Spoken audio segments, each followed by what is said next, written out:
Hello everyone, आप सभी का द पीएससी प्रिपरेशन पर स्वागत है। आज हम 20 जनवरी 2026 से बनने वाले सभी करंट अफेयर को कवर करेंगे।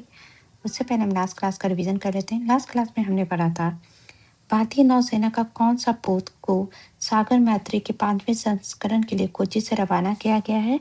जिसका आंसर है INS सागर ध्वनि। नई दिल्ली में आयोजित 77 गणतंत्र दिवस पर कुल कितनी झांकी प्रदर्शित की जाएगी? 30। किस राज्य के विराट रामायण मंदिर में दुनिया का सबसे बड़ा शिवलिंग स्थापित किया गया है? तो ईस्ट चंपारण, बिहार में। अमेरिका द्वारा गठित बोर्ड ऑफ पीस में शामिल एकमात्र भारतीय मूल के व्यक्ति कौन है? तो यह हैं अजय बंगा, वर्ल्ड बैंक के हेड हैं। और अभी जो है इंडिया को भी जो है इसके लिए न्योता दिया गया है। इसके अलावा किस अंतर्राष्ट्रीय संगठन द्वारा दुनिया का पहला कानूनी रूप से बाध्यकारी समझौता, जिसको हाई सीज ट्रीटी कहते हैं, उसको लागू किया गया है? यूनाइटेड नेशन द्वारा। वैज्ञानिकों द्वारा पहली बार किस स्थान पर पहला ग्लोबल आइस वॉल शुरू किया गया है? अंटार्कटिका। किसके द्वारा ग्लोबल रिस्क रिपोर्ट 2026 जारी किया गया है? वर्ल्ड इकोनॉमिक फोरम द्वारा। यूथ वनडे में 1000 रन बनाने वाले सबसे युवा तेज बल्लेबाज कौन बने हैं? तो ये बने वैभव सूर्यवंशी। किस राज्य में दक्षिण भारत का पहला कुंभ होने जा रहा है? केरल के मल्लपुरम में। न्यायमूर्ति रेवती मोहिते डेरे किस राज्य की पहली महिला मुख्य न्यायाधीश नियुक्त हुई है? मेघालय की। पर्यावरण का नोबेल पुरस्कार कहा जाने वाला टेलर अवार्ड 2026 पाने वाले सबसे कम उम्र की महिला कौन बनी है? तो ये बनी डॉक्टर टोबी कियर्स। 5G उपयोगकर्ता के मामले में भारत विश्व में कौन से स्थान पे है? सेकंड। फर्स्ट पे चाइना है। किस राज्य में भारत का पहला सोवेरियन AI पार्क स्थापित किया गया है? तो ये किया गया है तमिलनाडु के चेन्नई में। मोहसेन अल जिदानी किस देश के प्रधानमंत्री नियुक्त हुए हैं? तो ये नियुक्त हुए हैं यमन के। ये थे लास्ट क्लास के रिवीजन। अब शुरू करते हैं आज की क्लास को। पहला क्वेश्चन है, किस देश के राष्ट्रपति शेख मोहम्मद बिन जायद अल नाहयान भारत दौरे पे आ रहे हैं? तो इसका सही आंसर है UAE। तो जो UAE के हेड हैं राष्ट्रपति, वो भारत दौरे पे आ रहे हैं। और इसके अंतर्गत जो है यात्रा का उद्देश्य दोनों देशों के बीच व्यापक रणनीतिक साझेदारी को और मजबूत करना है। सऊदी अरेबिया की जो लोकेशन, ये अरब प्रायद्वीप का एक देश है। तो हम इस अरब प्रायद्वीप से कुछ जो फैक्ट हैं वो पढ़ लेते हैं। अमेरिका द्वारा जो है सऊदी अरेबिया को F-35 लड़ाकू विमान बेचने को योजना बनाई गई थी। इसके अलावा सऊदी अरब को उत्तर के दक्षिण तक पैदल पार करने वाली पहली महिला एलिस मॉरिसन बनी थी। PM नरेंद्र मोदी अपने 4 दिवसीय दौरे पे जो है जॉर्डन की यात्रा पे गए थे। यहाँ है जॉर्डन की लोकेशन, ये है सऊदी अरेबिया, ये है UAE। ठीक है। इसके अलावा ओमान के सुल्तान द्वारा जो है उसके देश का सर्वोच्च सम्मान the first class order of the Oman प्रदान किया गया था। ओमान की लोकेशन ये रही आपकी। इसके अलावा भारत और ओमान के बीच जो है फ्री ट्रेड एग्रीमेंट पे भी समझौता हुआ है। इसके अलावा भारत सरकार जो है अभी हाल ही में ईरान, जो इस यहाँ पे है ईरान है, ठीक है, तो ईरान से भारतीयों को निकालने के ऑपरेशन स्वदेश लॉन्च किया था। और भारत जो है 2 खाड़ी देश जो है UAE और सऊदी अरेबिया के साथ ऊर्जा एक्सचेंज प्रोजेक्ट पर काम कर रहा है। ठीक है। इसके अलावा यमन के अभी हाल ही में राष्ट्रपति नियुक्त हुए हैं। यहाँ पे जो है स्ट्रेट जो है ये जो है अरब प्रायद्वीप और ये ईरान जो है स्ट्रेट ऑफ हॉर्मुज के थ्रू जो है अलग होते हैं। और गल्फ ऑफ पर्शियन गल्फ और गल्फ ऑफ ओमान जो है एक दूसरे से सीमा साझ जो है ये दोनों जल एक दूसरे से मिलते हैं। UAE की राजधानी जो है वो है अबू धाबी। और यहाँ पे जो है यहाँ पे आप देख रहे होंगे इधर यमन के तरफ, इधर जो है गल्फ ऑफ आदेन और यहाँ पे बाबे मंडल की लोकेशन है साउथ अफ्रीका की यहाँ पे। और ये रेड सी, ठीक है, तो यहीं पे जो है गल्फ ऑफ आदेन, बाबे मंडल और रेड सी होते हुए जो है स्वेज नहर होते हुए मेडिटेरियन सी पहुंच जाते हैं। नेक्स्ट क्वेश्चन है, केंद्रीय मंत्री जितेंद्र सिंह द्वारा किस द्वीप समूह में भारत की पहली खुली समुद्र मछली पालन परियोजना को शुरू किया गया है? तो शुरू किया गया अंडमान निकोबार में। तो केंद्रीय मंत्री जितेंद्र सिंह ने जो है ये शुरू किया है और खुले समुद्र में सीवास और कोबिया मछलियों का पालन पोषण किया जा रहा है। साथ ही प्रायोगिक तौर पर समुद्री शैवाल की खेती भी की जा रही है। ये जो परियोजना है जो है पृथ्वी विज्ञान मंत्रालय NIOT और अंडमान निकोबार द्वीप समूह प्रशासन के सहयोग से किया जा रहा है। जो सीबास और कोबिया है, ये एक मछली का नाम है जो कि अपने बेहतर स्वाद के लिए जानी जाती है। ठीक है, अंडमान और निकोबार से जो फैक्ट हम देखें तो इसमें क्या है, जो अंडमान है और निकोबार है, ये नीचे निकोबार है और ये जो है ये अंडमान आता है यहाँ से। ठीक है, तो अंडमान और जो निकोबार है ये 10 डिग्री चैनल से एक दूसरे से अलग होते हैं। 10 डिग्री चैनल से अंडमान जो है ये भी 3 पार्ट में डिवाइडेड है। एक है north Andaman, middle Andaman, south Andaman और जो है लिटिल अंडमान। ठीक है, तो जो नॉर्थ अंडमान है यहाँ पे आप कोको आइलैंड देख रहे हो जिसपे जो है म्यांमार का शासन है। तो कोको आइलैंड से जो है नॉर्थ अंडमान कोको चैनल के थ्रू जो है अलग होता है। इसके अलावा जो है जो एक्टिव एकमात्र भारत का एक्टिव वॉल्केनो जो बैरन वॉल्केनो है, वो इसका जो है मिडिल अंडमान में ही प्रेजेंट है। इसके अलावा जो है साउथ अंडमान और लिटिल अंडमान जो है डिंकन पासेस के थ्रू जो है ये दोनों अलग होते हैं।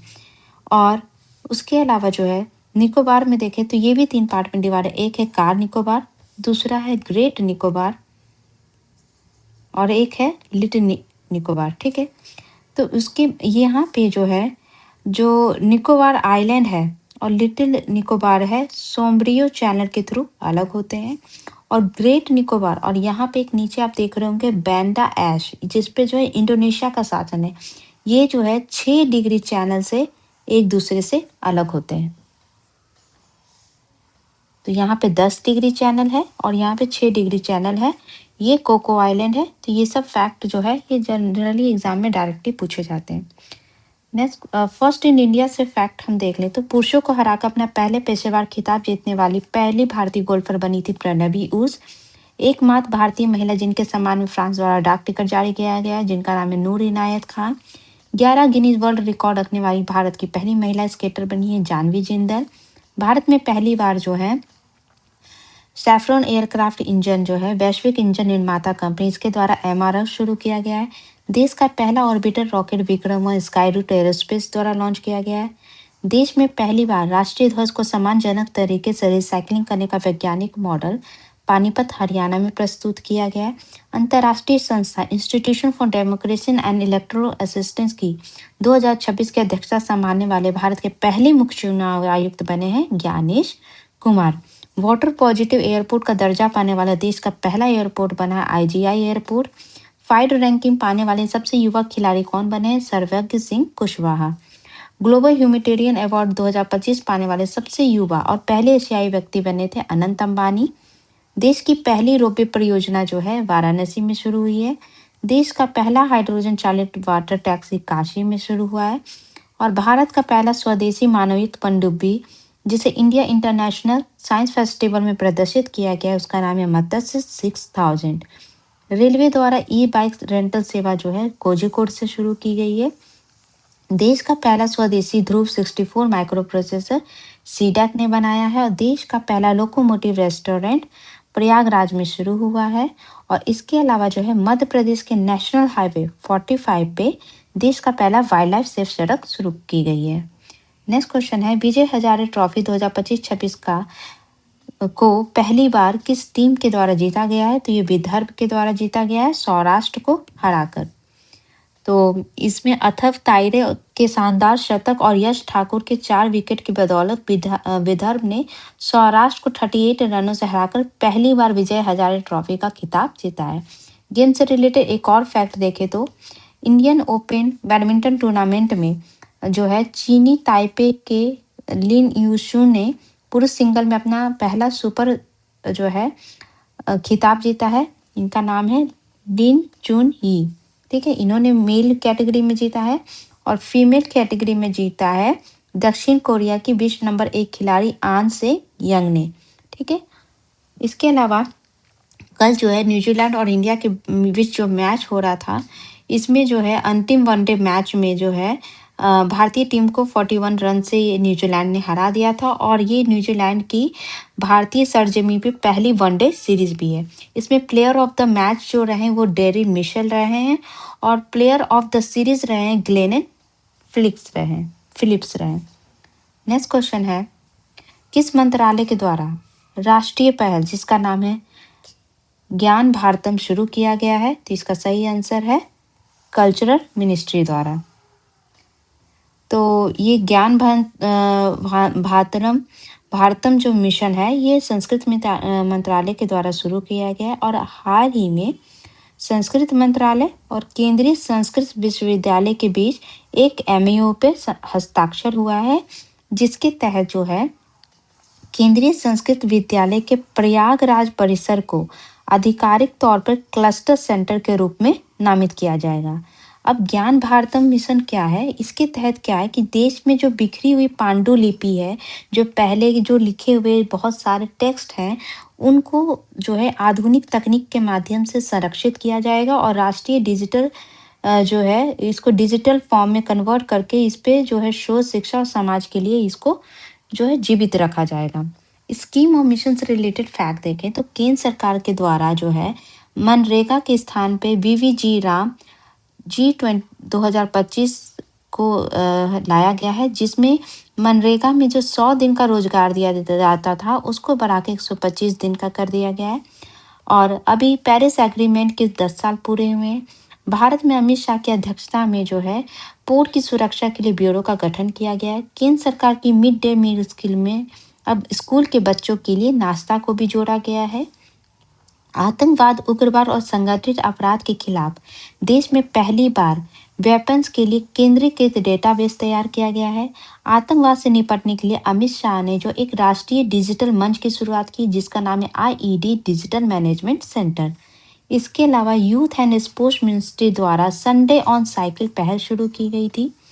भारत में बच्चों के खिलाफ आपराधिक रोकथाम के लिए रक्षा एआई टूल विकसित किया गया है। केंद्रीय मंत्री भूपेंद्र यादव द्वारा अरावली पर्वत श्रृंखला को संरक्षित करने के लिए 1400 किलोमीटर का ग्रीन वॉल कॉरिडोर विकसित किया जाएगा। और अभी हाल ही में केंद्र सरकार की जो स्टार्टअप इंडिया जिसको शुरू किया गया था 2016 में, उसके 10 साल पूरे हुए हैं। नेक्स्ट क्वेश्चन है 3x35 पहल का संबंध किस अंतर्राष्ट्रीय संगठन से है? तो इसका किस संगठन से इसका है? तो ये WHO वर्ल्ड हेल्थ ऑर्गेनाइजेशन से इसका संबंध है। अब ये पहल है क्या? अभी इस पहल को जो है WHO के द्वारा कहा गया है, इस पहल के तहत सरकारों से 3 चीज है, मीठे पेय पदार्थ मतलब सॉफ्ट ड्रिंक जो है, तंबाकू और शराब पर, ठीक है, एक तो सॉफ्ट ड्रिंक हो गया, एक टोबैको हो गया और अल्कोहल, इन तीनों पे टैक्स बढ़ाने की अपील की है। और जो ये पहल है ये आज नहीं शुरू किया गया है, ये शुरू किया गया था 2 जुलाई 2025 को। और अभी फिर से WHO के द्वारा कहा गया है सारे देश के सरकारों को कि इस पे टैक्स बढ़ाया जाए, क्योंकि इसका लक्ष्य क्या है कि 2035 तक तीनों चीज़ों की वास्तविक जो कीमत है ना, उसमें 50% तक इसको बढ़ाना है। क्यों बढ़ाना है? इससे क्या होगा कि ये उत्पाद समय के साथ कम सुलभ होंगे, मतलब बहुत महंगे होंगे तो उतना प्रोडक्शन नहीं होगा, और जो है और प्रोडक्शन नहीं होगा तो लोग खरीदेंगे भी नहीं, और ये स्वास्थ्य के लिए जो है ये ज़रूरी है। इसलिए इसका नाम 3x35 रखा गया, मतलब 3 मतलब फ्री प्रोडक्ट और 2035 का जो है टारगेट रखा गया है। अभी इंडिया के द्वारा इस पे क्या अमल किया गया है? इंडिया के द्वारा जो है जो टोबैको प्रोडक्ट्स है, शुगर ड्रिंक है, इनमें जो है जीएसटी में रिवीजन किया गया और 40% टैक्स ब्रैकेट में इन लोग को लाया गया है। और ऐसे जो टोबैको के लिए भी जो है हाल ही में गवर्नमेंट के द्वारा जो है संसद में जो है टोबैको प्रोडक्ट्स पे हाई एक्साइज ड्यूटीज लगाने को लेकर जो है केंद्रीय एक्साइज विधेयक 2025 भी पारित किया गया था। इसके अलावा WHO से एक फैक्ट देखें तो WHO के द्वारा मोटापे के जो दीर्घकालिक इलाज के लिए जो है पहली बार GLP-1 थेरेपी की मंजूरी दी गई थी। और ये तीनों चीज़ें जो है डायबिटीज, हाइपरटेंशन, ओबेसिटी, ये सब का कारण है। तो इसलिए जो है WHO जो है इस चीज़ पे काम करना चाह रहा है। टारगेट से रिलेटेड फैक्ट देख लें। पहले हम 2030 से कुछ टारगेट देख लें जो सरकार के द्वारा किए गए हैं।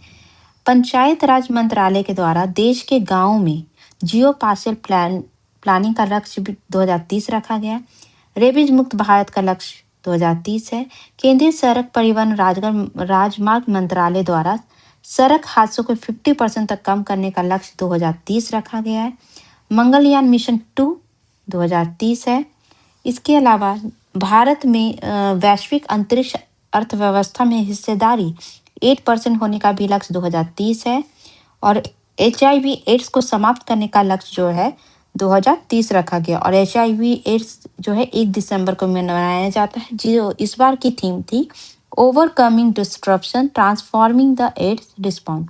2035 से टारगेट देखें तो नरेंद्र मोदी जी द्वारा 1835 में शुरू किया हुआ जो है मैकॉले मिनट्स, जो 1835 में शुरू हुआ था, इस अभियान को 2035 तक खत्म करने का लक्ष्य रखा गया है। इसके अलावा केंद्र सरकार द्वारा ई पासपोर्ट सेवा कार्यक्रम 2.0 के तहत देश में 2035 तक ई पासपोर्ट पूरी तरीके से लागू करने का लक्ष्य है। नौसेना प्रमुख द्वारा 2035 तक 200 से अधिक पनडुब्बी जहाज का संचालन कर रखा है। शिक्षा मंत्रालय द्वारा उच्च शिक्षा के संकल्प नामांकन अनुपात को 50% करने का लक्ष्य जो है 2035 रखा गया है। नेक्स्ट क्वेश्चन है, किस राज्य के पोंगू खादी को GI टैग प्रदान किया गया है? तो इसका संबंध है आंध्र प्रदेश से। ये जो इस तरीके का आप कपड़ा देखते होंगे, ये आंध्र प्रदेश का प्रोडक्ट है और इसको अभी GI टैग दिया गया। अभी हाल ही में हमने पढ़ा था कि राजस्थान का अश्वगंधा, इसको भी GI टैग दिया गया था। इसके अलावा जो यूपी से भी 2-3 प्रोडक्ट को GI टैग दिया गया है। तो इसमें क्या है, GI टैग क्यों दिया जाता है? जो GI है, इसको भौगोलिक संकेत कहा जाता है। ये एक विशेष क्षेत्र में उत्पादित फसल, उत्पाद या खाद्य पदार्थ की पहचान को दर्शाता है। और जो टैग का जो पंजीकरण होता है वो वाणिज्य एवं उद्योग मंत्रालय के अंतर्गत जो है उद्योग और आंतरिक व्यापार संवर्धन विभाग द्वारा ये किया जाता है। मतलब वाणिज्य और उद्योग मंत्रालय, उसके अंतर्गत जो है इसकी रजिस्ट्रेशन किया जाता है। आंध्र प्रदेश से रिलेटेड फैक्ट देखें तो आंध्र प्रदेश में सिर्फ एक शिक्षक वाले स्कूल सर्वाधिक है इंडिया में। 30 कॉन्फेडरेशन ऑफ इंडियन इंडस्ट्री 2025 की बैठक विशाखापट्टनम में हुई थी। इसके अलावा आंध्र प्रदेश भारतीय प्राणी सर्वेक्षण द्वारा आंध्र प्रदेश में पतरी छिपकली, जिसको गेको कहते हैं, वो पाई गई थी। केंद्र सरकार के द्वारा जो है डागाडा रथी ग्रीनफील्ड एयरपोर्ट की मंजूरी दी गई है, जिसका संबंध आंध्र प्रदेश से है। नेक्स्ट क्वेश्चन है, मुंबई मैराथन 2026 किसके द्वारा जीता गया है? तो ये जीता गया है मेल कैटेगरी में टाडू अवाटे और फीमेल कैटेगरी में येशी चेकोले। और अगर इंडियन की बात करें तो इंडियन में जीता गया है कार्तिक करकरे और फीमेल इंडियन में संजीवनी जादव के द्वारा। आइए इसको पूरा डिटेल में पढ़ते हैं। तो अभी मुंबई मैराथन हुआ है, जिसमें इथियोपिया के जो धावक है इनका दबदबा रहा है। ठीक है। एथलीट फुल मैराथन की बात करें, मेंस कैटेगरी में जीता है टाडू अवाटे ने।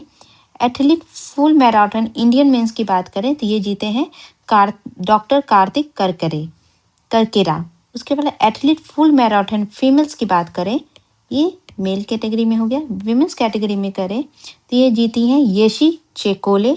और athlete full marathon Indian women's की बात करें तो संजीवनी जादव। ठीक है। हाफ मैराथन में मेंस कैटेगरी में गौरव माथुर और हाफ मैराथन वुमेन्स में रीनू ने जीता है। नेक्स्ट क्वेश्चन है, इंडियन नेवी का कौन सा पोर्ट फ्लैगशिप अभियान लोकायान 2026 के लिए रवाना होगा? मतलब इस इंडियन नेवी का कौन सा पोर्ट है जो एक फ्लैगशिप अभियान है जिसका नाम है लोकायान 2026, इसके लिए रवाना होगा? तो इसका नाम है INS सुदर्शनी। इस तरह का ये पोत है। तो इंडियन नेवी का सेल ट्रेनिंग शिप पाल वाला जहाज देख रहे हो आप, कपड़ों से ये बना हुआ है। तो इसी को INS सुदर्शनी को जो है 20 जनवरी को फ्लैगशिप अभियान लोकायान 26 पर रवाना होगा। ये 10 महीने का ट्रांस ओशियनिक अभियान है, यानी ये हर महासागर को पार करते हुए जाएगा। और इसके तहत ये 22,000 से अधिक नॉटिक मील की यात्रा करते हुए 13 देशों के 18 बंदरगाहों पर जाएगा। और इस लंबी समुद्र यात्रा के दौरान INS सुदर्शनी 2 प्रतिष्ठित अंतर्राष्ट्रीय टॉस शिप आयोजन में हिस्सा लेगी। इसमें एक तो फ्रांस के जो है स्टे में हिस्सा लेगी और अमेरिका के सेल 250 कार्यक्रम में हिस्सा लेगी। डिफेंस रिलेटेड फैक्ट देखें तो श्रीलंका की नौसेना के 75th वर्षगांठ में भाग लेने के लिए भारत के आईएनएस विक्रम और स्टील फाइटर उदयगिरी पहुंचे थे। इसके अलावा जो है श्रीलंका में जो तूफान आया था उस पे जो रक्षा करने के लिए जो यहाँ इंडिया से जो है ऑपरेशन सागर बंधु के तहत जो है इन दोनों जो है पोत से जो है सामान भेजा गया था। मानवीय सहायता भेजी गई थी और इसके द्वारा श्रीलंका का जो है इंडिया का आभार भी प्रकट किया गया था। इसके अलावा भारतीय नौसेना का जो तीसरा स्वदेशी बैलिस्टिक पनडुब्बी है उसका नाम है आईएनएस अरिंधमन। भारतीय नौसेना में प्रोजेक्ट 17A के तहत कौन सा जो है चौथा युद्ध पोत शामिल किया गया था, वो उसका नाम है आईएनएस तारागिरी। भारतीय नौसेना द्वारा DSC-A20 स्वदेशी ड्राइविंग पोत सपोर्ट क्राफ्ट श्रृंखला के पहले पोत को शामिल किया गया था। भारतीय तटरक्षक बल का जो सार्थक पोत है वो ईरान के चाबहार पोर्ट पहुंचा था। भारतीय तटरक्षक बल द्वारा अदम्य श्रेणी का तीसरा गश्ती पोत शामिल किया गया है जिसका नाम है अमूल्य। हाल ही में आईएनएस सिंधुघोष को सेवा मुक्त किया गया था। पुरानी तकनीक से तैयार जहाज आईएनएस कौंडिन्य जो है ओमान देश की यात्रा पे गया था और वहां पहुंचने पे ओमान के मस्कट पहुंचने पे उसे जो है वाटर सैल्यूट भी दिया गया था। भारतीय नौसेना में शामिल तीसरा पनडुब्बी रोधी युद्ध पोत शामिल हुआ जिसका नाम है आईएनएस अजनदीप। भारतीय तटरक्षक बल द्वारा आईएनएस समुद्र प्रताप जो पहला स्वदेशी प्रदूषण नियंत्रण पोत है इसको शामिल किया गया था। नेक्स्ट क्वेश्चन है भारत के 92nd ग्रैंड मास्टर कौन बने हैं, तो ये बने हैं आर्यन वार्ष्णे।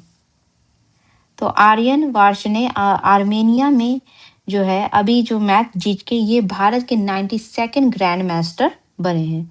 ग्रैंड मास्टर की हिस्ट्री से अगर हम कुछ फैक्ट देखें तो विश्वनाथ आनंद जो है ये पहले ग्रैंड मास्टर थे इंडिया के और ये कब बने थे 1988 में और ये 5 बार वर्ल्ड चैंपियन रहे हैं और ये जो है जो खेल रत्न पाने वाले ये पहले रिसिपिटेंट थे।